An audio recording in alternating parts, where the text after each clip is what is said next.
Hi and welcome to our makeshift revelation room that, as you can see from behind us, is lovely and tidy.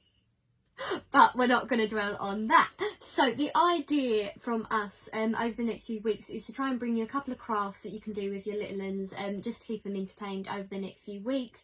So the idea is to try and use things that you can find around the house, like in the kitchen, and where you can just dig out the old arts and craft box. The first thing we are going to mention for these videos is the fact that we do actually live together, so this is absolutely fine for us to do, so obviously we don't need to be 2 meters apart. So here we go. So the first week we're off to the zoo. So the first items we want to make for the zoo is our camera and binoculars. So we're going to start with our binoculars. So first of all, for our binoculars, you will need the inner of a towel tube, or you might need some cardboard. So you could use your cardboard from your old cereal boxes. So just cut it out, and therefore you get some card, and you get 2 lots of card for that. So that's brilliant. So we will also need something to use as a handle, so that might be ribbon or string or wool, whatever you have around the house to help you make a nice little handle. I also need the important things like what you're going to decorate it with. So you might have stickers or felt pens, you might want to use paints, you might like crowning, whatever you want to. And then on the practical side of things, you're going to need a stapler, you'll need some sellotape, and you will need some scissors and a sharp pencil, and for later on you'll need blue tack. So first of all, if you're using your card and you've cut it into a rectangle from your cereal boxes, what you need to do is really just twizzle it, roll it up, and then just let it a little bit loose like that, so that you can look through it. And then where you've got your gap, you can either use your stapler, and you can use the staples to pop them in either side, or sellotape if you so wish. But I have got my inner tube. So the first thing we're going to do is find the middle of your tube and then cut it in half. So then you've got your 2 tubes.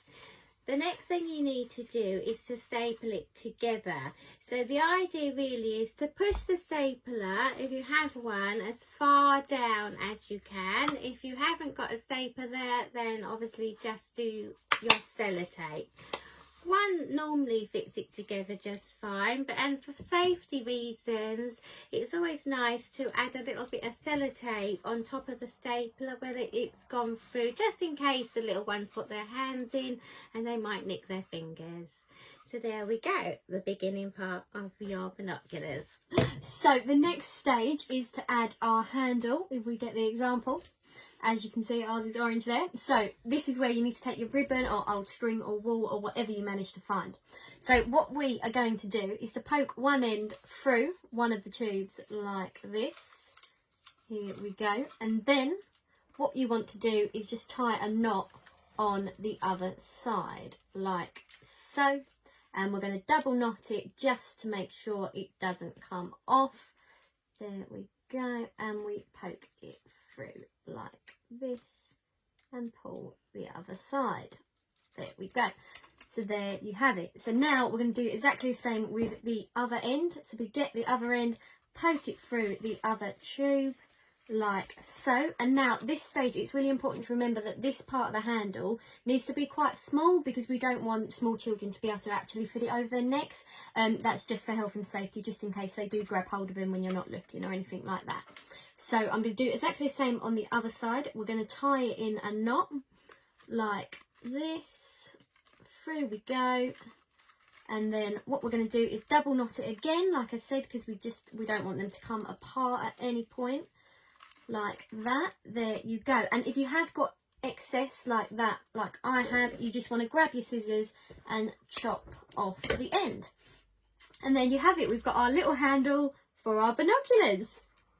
And now for the fun part. This is where we get creative and you can decorate your binoculars however you wish. You can make it rainbow, you can grab your felt tip pens, you can grab your stickers, you might even want tinfoil to stick on and make it shiny. But go and have some fun and get creating. So while those ones we're going to pop to the side and they can be drying, we're going to go on to our next thing, which is our camera. So for this, we're using the other side of our cereal box, and we've cut it into a nice triangle. No, sorry, rectangle. We need to cut the triangle, the corner off, like so, of our rectangle. And then the idea is to make a house shape, so you're almost doing a roof. That's going to be the peephole for your camera. Then you're going to go along and then you're going to do like a chimney shape, and that's going to be the button of the camera. So I'm just going to do that. So Mandy is just going to cut that out, and then the idea is that you have got your button and your looking hole like so. There we go. So while Mandy does that, there you have it. So the next bit that we need to do is our looking hole, which is here. So we need a square that you can actually look through for this part. So for this, what we need to grab is the blue tack I mentioned earlier and your sharp pencil. So at home, what you need to do is grab your blue tack and you want to squish it down very firmly to the table or wherever you are. And that's just to make sure that it doesn't wobble anywhere. I'm going to do mine up here just so that you can see what I'm doing. So grab the blue tack, then you take your camera, you position it over the blue tack as to where you want your looking hole. Grab your piece of paper, your pencil, and you want to stab a sharp hole straight through the middle. There we go, just like Mandy did. So Mandy, hold that up for me for them to see. So as you can see, we've got our little hole here. Now, what you want to do is grab your scissors, and with that hole, you can now gently snip away so that you've got a square. Like that. There I am, cutting out the rectangle, and there I have my peephole. Ta-da! So the next stage to concentrate on is the middle part. So as you see, we've coloured our middle bit black, and then we had some animal stickers, so we've stuck a sticker in there, so that kind of captures that we've done a photograph of a hippo. But you might not have stickers at home, so you might want to just put a rectangle inside your camera and then maybe have a go at drawing your own animals to see what you come up with. So then once that part's done, what you want to do is decorate the outside of your camera in all different colours. You can make it camouflage, whatever you fancy. And so that's us finished. Now we've got our camera and we've got our binoculars. So thank you very much for watching today's session. We hope you did enjoy it and you found it a little bit useful. So please join us in a couple of days where we will have the second part of this session, where we will be making the zoo animals. And then at the end of that, we're actually going to have a little game that you can play with all these items that we've done today. So please post all your lovely creative items down below, and we can't wait to see what you've created and what you've done. So remember, stay safe, stay indoors, and thank you to all of our key workers. Bye!